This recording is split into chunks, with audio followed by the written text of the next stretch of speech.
Okay, so time to make our sim with this.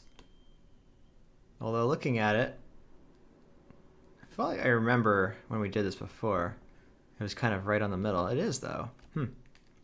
Seems like it doesn't really extend out here as much as I would like. I'm gonna make this the radius bigger here. Anyway, I think that's better. Now it's more centered, I think, on that geometry guide.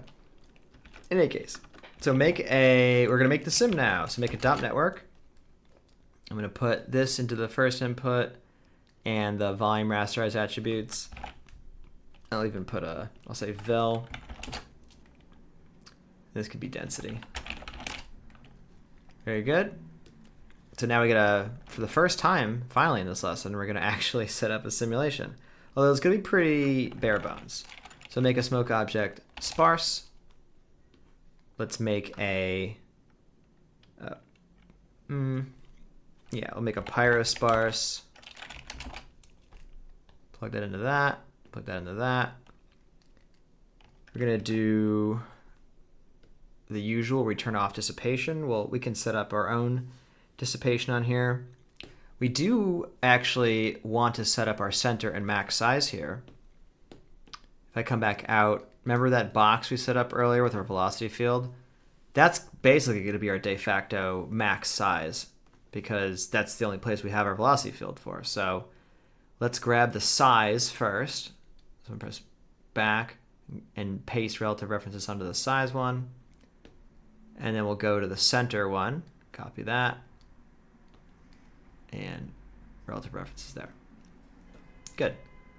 So now we have the maximum bounds of our simulation set. We could actually also bind the voxel size here. Let's bind that to the same thing that we did our source from. So I'm going to say copy the point separation like so. There you go. Nice and sleek. And then let's go get it. Let's get the volume source and look for the sourcing input. It's the third input here. So we'll say volume source for just the density. Get it from the first input, because remember that's where we put it. And enlarge fields to contain sources. Remember to do that, because currently this is where the sim is, but we're going to be sourcing down here. So we needed to see that. So source the density into the density. And that's about it so far.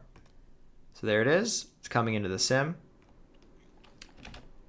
Now the velocity will go into a separate volume source. Why not just put it in this one? Well, because enlarge field to contain sources. When the sim is only this large, we don't want to source the velocity up here. You know, our whole velocity field is quite large. It's this whole chunk.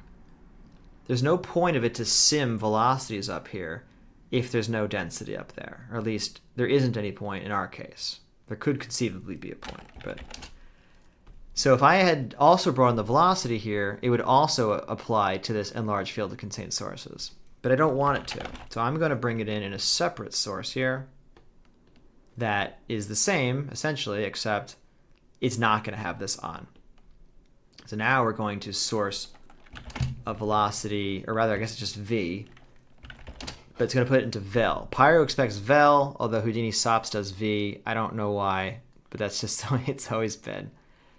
So now, we actually have to tell it to do the second input. And we should start to see it happen. So there we go. It's going crazy, but it is doing something. So that's good enough. I'm going to say, let us use, you remember talking about this the other time, let's not add our velocity frame over frame. Let's use pull. And I like to do an acceleration of 10. So it's pulling it towards that new velocity. Direction. In fact, we need to say that direction strength is 1 because this is a vector. It's the velocity vector that we're trying to align with that. And so now you can see it's behaving somewhat more rationally, on the right track. Before we continue actually fixing this sim, let's jump back out. Let's do a dop import fields, because it's just nicer to look at the results out here where we actually get lighting. So drag that to the dop network.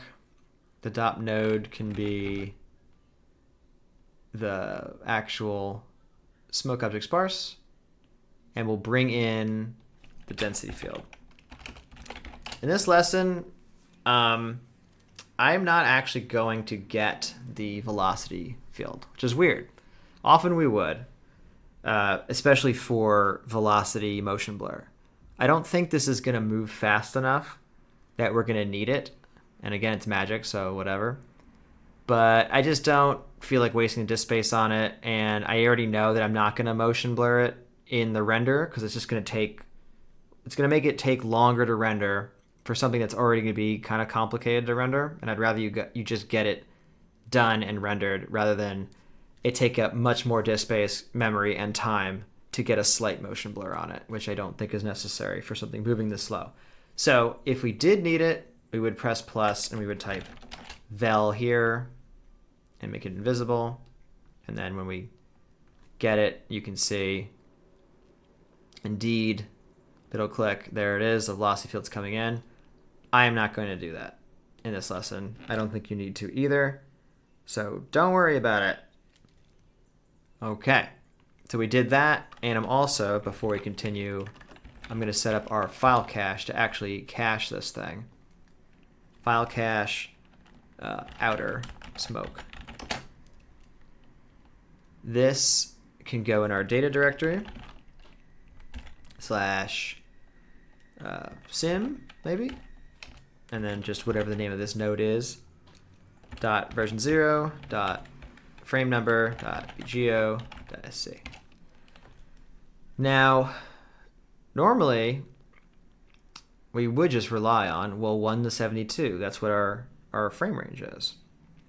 However, for our sim here, I want it to, the way we've been doing this is that on the first frame, it's already happening. Everything's happening already on the first frame. It's not ramping up from nothing the way most of our other sims do, where at the beginning there is no smoke, and then the building collapses, or then the explosion happens, or then the fireworks go off.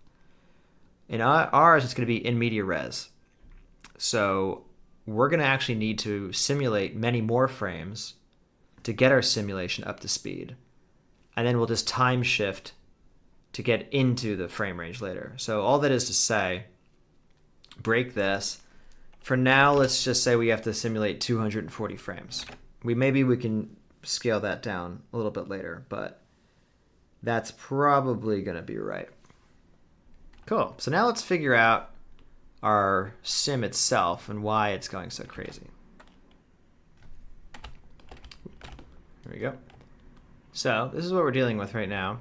I would say you can see when it starts how strongly these areas on the inside are getting drawn to the wall there, and vice versa.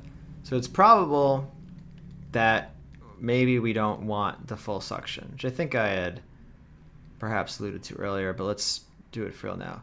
Also, I'm going to change this to calc suction. This is going to be an important node. Gets to wear a cool color to show that to everybody. So let me just disable calc suction entirely in the first place, just to see if we're even on the right track. And it certainly seems to be. So now we're seeing a nice gentle drawing upwards. We're seeing certainly the orbit. It's actually quite nice. Oh man, maybe we didn't need the suction at all.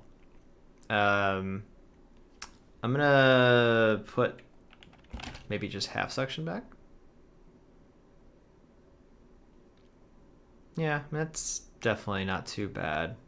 Well, it's still kind of, yeah, not so great.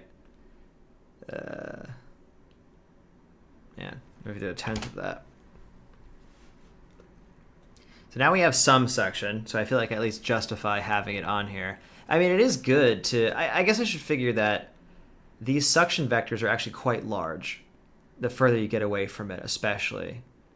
So that it would make sense that we would want to make this quite small.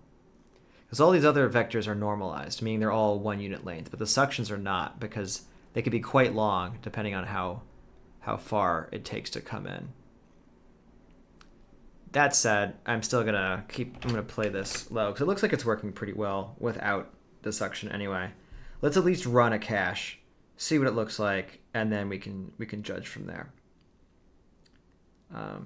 Yeah, so let's see. Right now our voxel size is 0.1. I'm gonna change it to 0.2 just so it runs faster, of course, and we can see where we are. And I'll run it through the cache thing here too, just to check that out. Oh, turn load from disk so we don't forget that later. Save. Let's see what we get. I'm gonna cache it, then I'm gonna flipbook it. Then I'll start the record again.